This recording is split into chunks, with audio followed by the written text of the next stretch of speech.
voices in my head. Hey, Bloody Buddies! Welcome back. So today we have another true crime story coming at you. Yes. And this one is like legit one of my personal favorites. This one is a wild, weird one. Well, not only is it a wild, weird one, but this is about a first-timer. She was actually the first female serial killer. Yes, so today we're going to be talking about Aileen Wournos. Now, if you guys are living under a rock and you've never heard of Aileen Wournos, like English said, she's the first female serial killer. Mm-hmm. And she was how do we word this?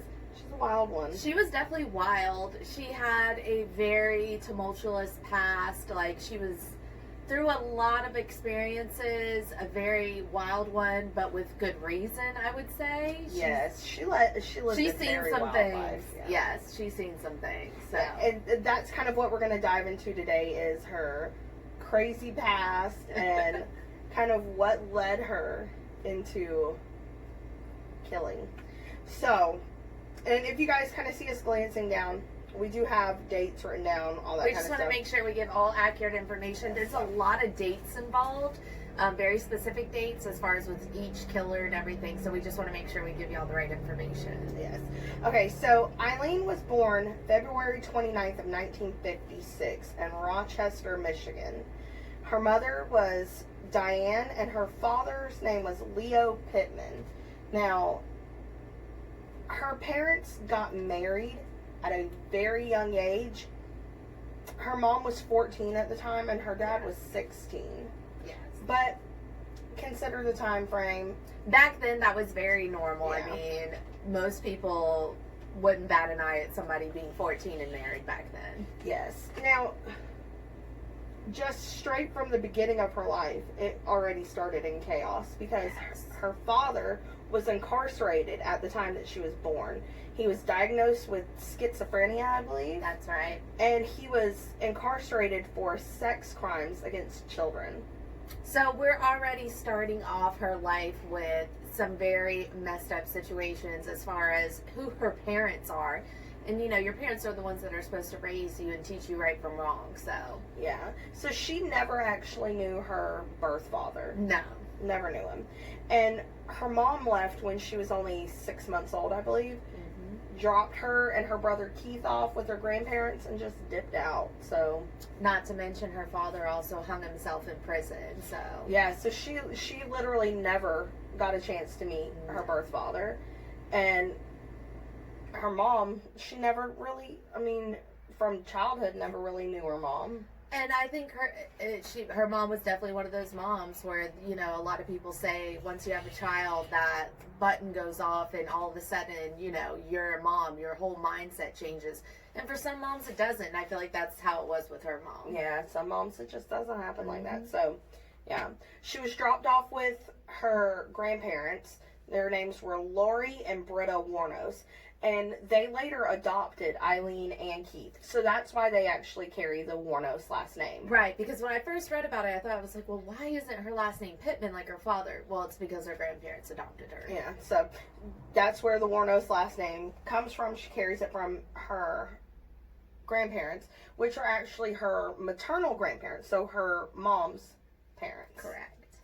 And there is just a little key fact that we found online that I didn't know about at first, that it's rumored that Leo is not her birth father, that it's possibly her grandfather. Which is so crazy to think. Yeah, her maternal grandfather, which would mean her mom's dad. So you're already talking about just a Jerry Springer style Right. family going on here. right? It just starts off in chaos. Now, at the age of 11, she started engaging in sexual activity at school, mainly. And she did it in exchange for money, of course. Cigarettes. Food, drugs.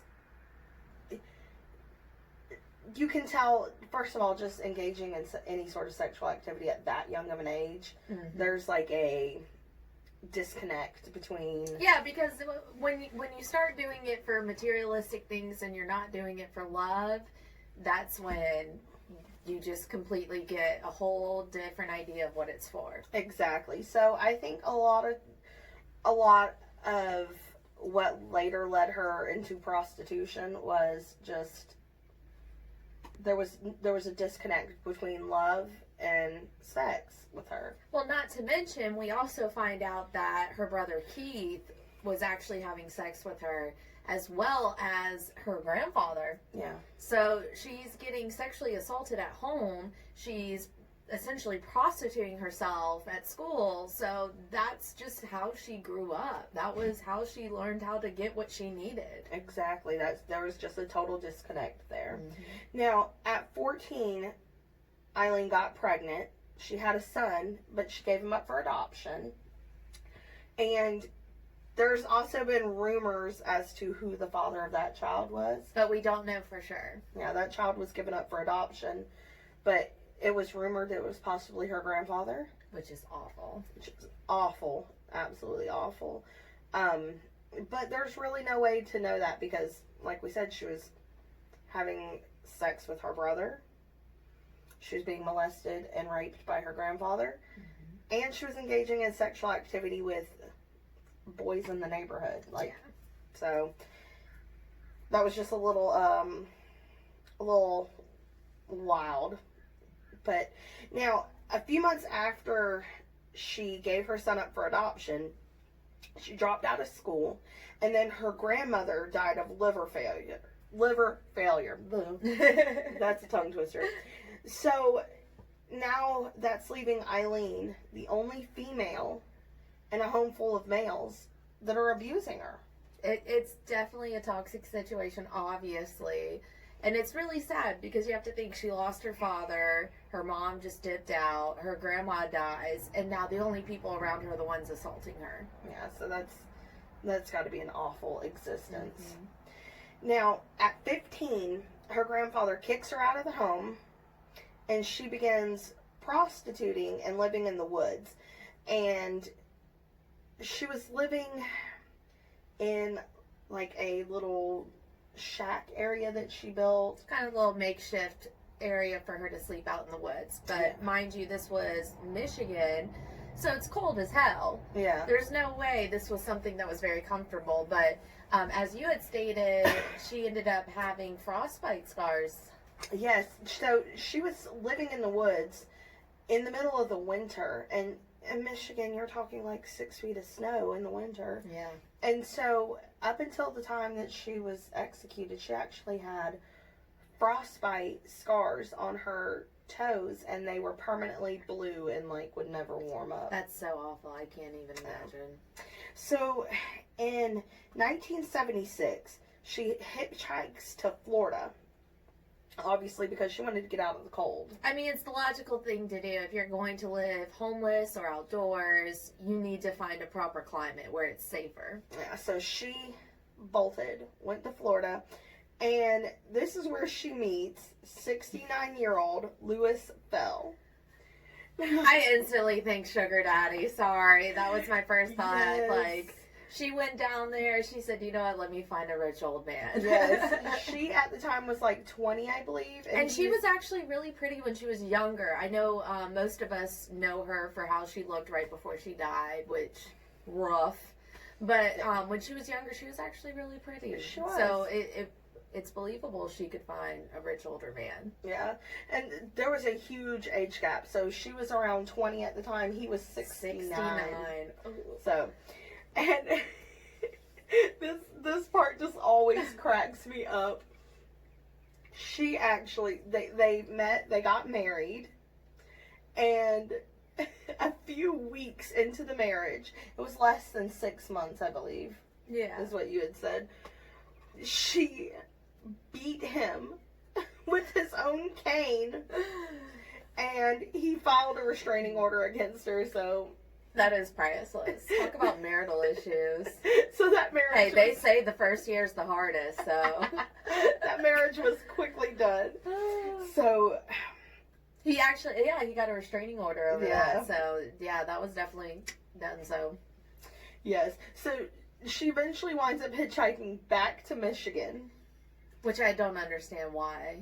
I never understood. I guess she just decided Florida wasn't working out, so she went back to Michigan, where she was arrested for throwing a cue ball at a bartender's head. And I don't know if you guys have ever held a cue ball. Holy shit, that would hurt. Yes, I mean, I've had a cue ball hit me in the foot, like when somebody. They're brutal. shot They are brutal. They're not super heavy, but with the some strength force of behind them. it. Oh my god.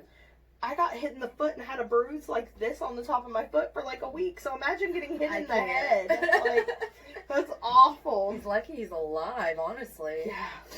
So now, the same year that she went back to Michigan, her brother Keith died. He died of cancer of the esophagus.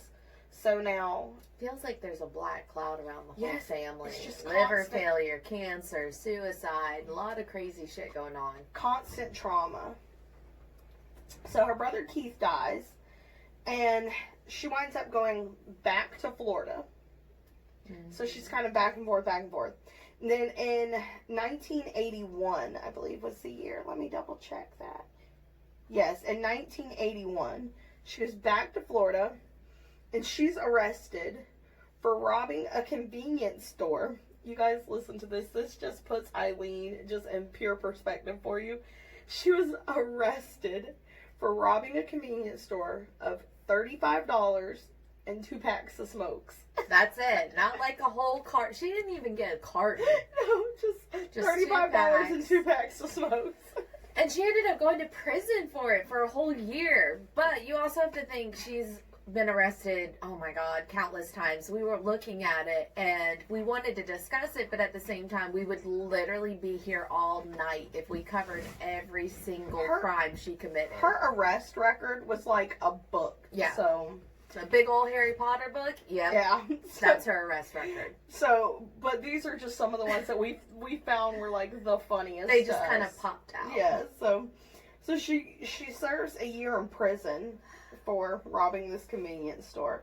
And so there was several other petty crimes in this time frame. But like English said, we're not going to get into all of those. We'd just be here all day. Now, in 1986, this is when she meets Tyria Moore. AKA Ty. Yes. Now, Tyria was a maid, I believe, a hotel maid. Mm-hmm. And she was working for a Daytona Beach lesbian bar. Now, I don't know if you guys have ever watched the movie Monster. Which is really good, by the way. If you haven't watched it, it's a must-see. It's really good. Urge you guys to watch it. Yes. And in that movie, they kind of dive a little more in depth about this whole situation where she met Tyria. But basically what happened was, Aileen was not a lesbian prior to meeting Tyria. Right. Obviously, we went over her marriage. Yeah, so she was considering committing suicide. And she had $5 left in her pocket. And she told God, when this $5 is gone, so am I. Because she said she had probably sucked some guy off for it. And if she killed herself with that $5 in her pocket, it was like she gave it to him for free. No free blowjobs with Aileen. So she said, if you got something for me, bring it on. And this is where she meets Tyria, is in this bar.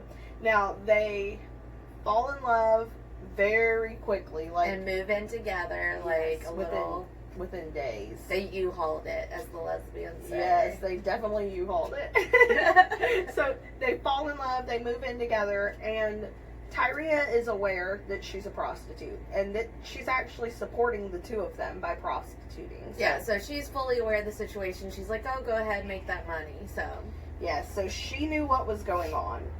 Now, this is kind of where we get into when the murders started happening. Now, on November 30th of 1989, she shot and killed Richard Mallory. And he died from 2 bullets to the left lung. So, keep that time frame in mind, November of 1989.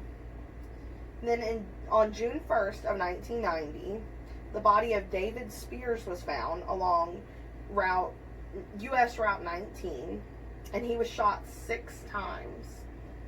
So you see the number going. It's very. I found it very interesting. You'll see the amount of times she shoots them goes up, down, up, down. So it really makes you wonder, like, did some of them struggle more? Did you know what I mean? Yeah. Or some easy and quick? Yeah. Now, June 6th of 1990, so only a few days later, June 6th, the body of Charles Carskadon was found in Pasco County, Florida. He was shot 9 times. Then on July 4th of 1990, Peter Symes' car was found in Orange Springs, but his body was never found. So that's 3 killings right there that are back to back to back. So there was the first one in 1989, and then all of a sudden, June, July, 3 murders back to back. Then August 4th of 1990, Troy Burris was found in a wooded area along State Road 19. He was shot twice. So see, it goes up, down, Yes. up, down. I just find that so interesting. And then September 12th of 1990, Charles Humphreys was found in Marion County. He was shot 6 times.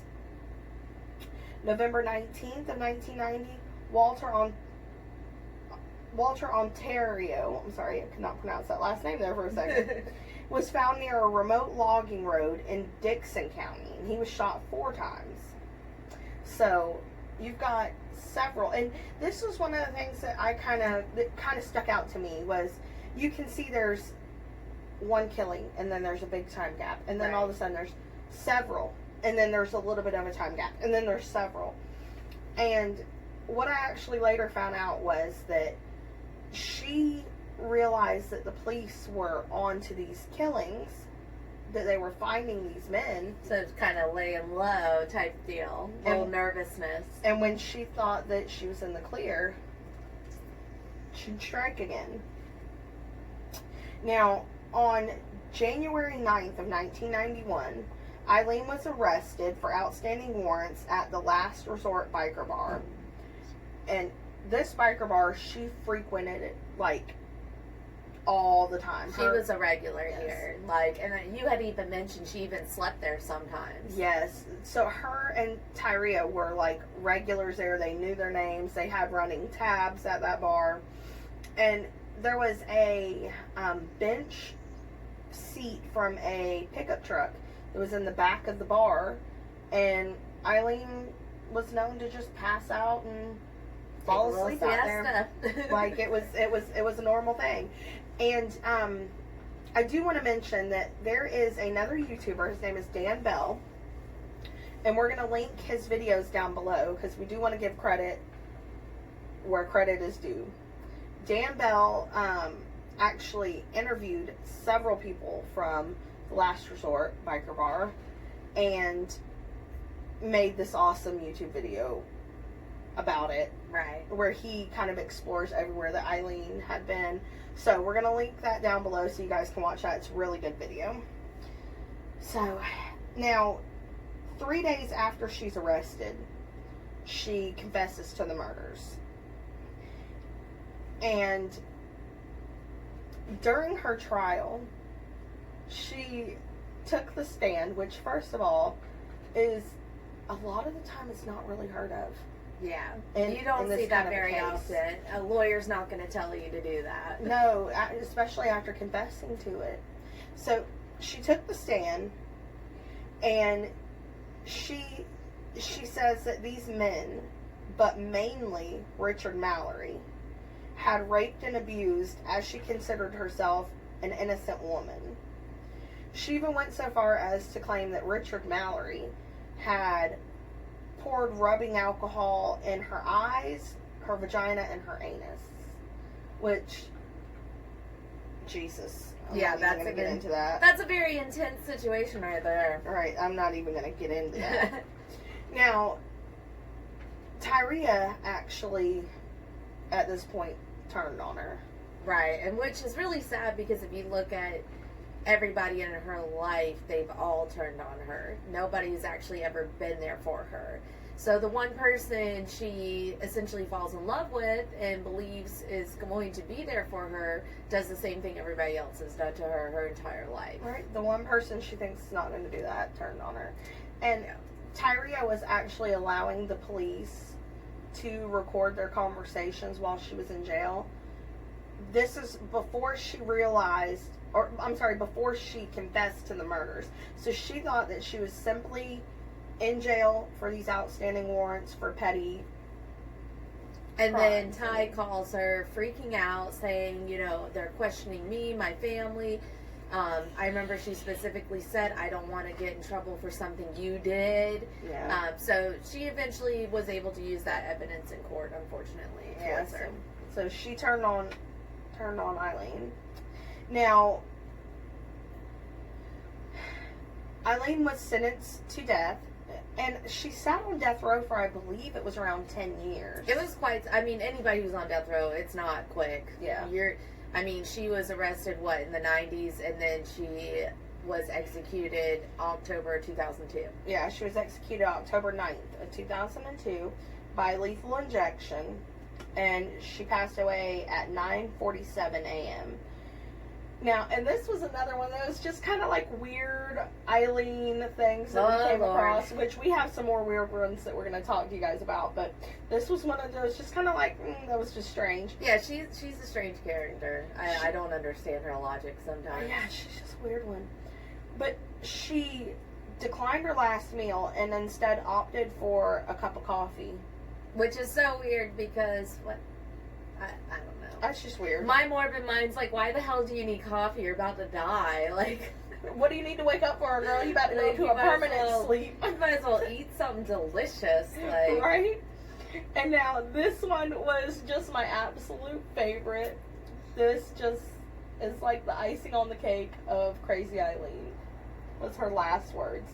Now, I don't know if you guys know how this works. When somebody is executed, they give you a moment where they ask you, do you have any last words that you want to say? And they document them. Aileen's last words were, and I quote, "Yes, I would like to say I'm sailing with the Rock, and I'll be back like Independence Day with Jesus, June 6th, like the movie, big mothership and all. I'll be back, I'll be back." the day after my birthday. Like, really? Happy birthday! Woo, no thanks, hard pass. You stay where you're at, Aileen. So, just the icing on the Crazy Aileen cake was her final words. That just... She's so eccentric, but she's not even trying to be. That's the one thing I loved about her. She's just so interesting. Like, she's so off the wall. Her eyes, like, if you watch her in her interview, they're bulging out. She's very, very animated like this. Very passionate, loud. Like, I couldn't imagine being in the same room with her for one day. Just because she's, and I'm loud, but she's like, even for me, level. she's too fucking much, but... Yeah, it's a love-hate for her. You know, we feel bad for the victims and their family and all that, but God, she's so interesting. how could you not? Now, there are also 2 documentaries. They're available on Amazon Prime. If you guys have Prime, they're free. They're called Aileen Wournos, Life and Death of a Serial Killer, and Aileen Wournos, The Selling of a Serial Killer. And in these documentaries, there is tons of interviews that they do with her and with her crazy family. Now, this is another one that just kind of cracked me up. Aileen, after she was put on death row, met a woman. Her name is Arlene. I cannot remember Arlene's last name for the life of me. But Arlene adopted Aileen. Oh, she is a hot as mess, a y'all. full-grown adult. Hot mess. Yes. Like, Aileen is a full-grown adult.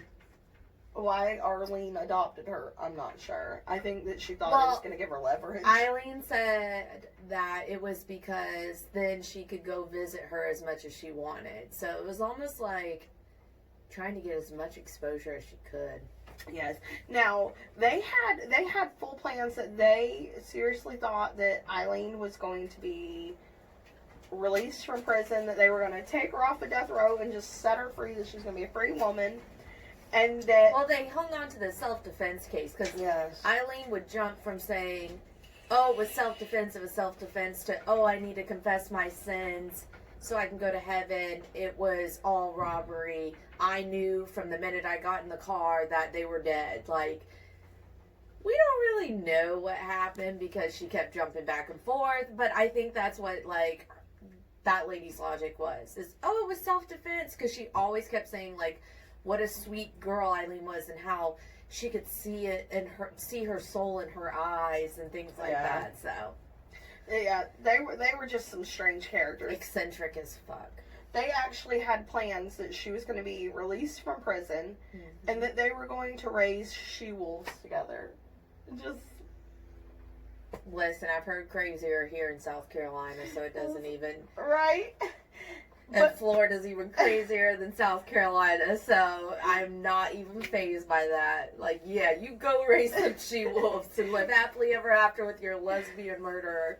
I think my favorite, just Aileen crazy antics, was she swore up and down that the prison guards and the warden were using sonic pressure in her cell to put so much pressure on her brain that it would drive her crazy.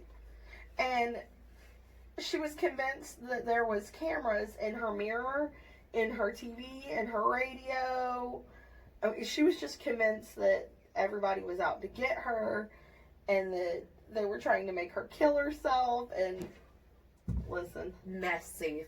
She was a wild one. But she is a fun one to talk about. So I hope you guys enjoyed listening and maybe learning something if you haven't heard this story before, or if you have, learning something new about it. Yes. So, like I said, we're going to link Dan Bell's stuff down below. You guys go give him a watch too. Sound off in the comments. Tell us how crazy you think Aileen is, or how crazy you think she's not. Maybe you guys think she's normal. Yeah, give us some feedback. Let us know. So, and make sure you guys hit the like button, the subscribe button, hit the notification bell so that you guys can be notified every time we upload and every time we go live. Because listen, you guys, we have so much fun on the lives. So come join us next time. Our lives go crazy. So just a little. Yes. So you guys join us, hit the subscribe button, stick around for some more crazy content. Yeah. So until next time, we'll see you guys later. Bye.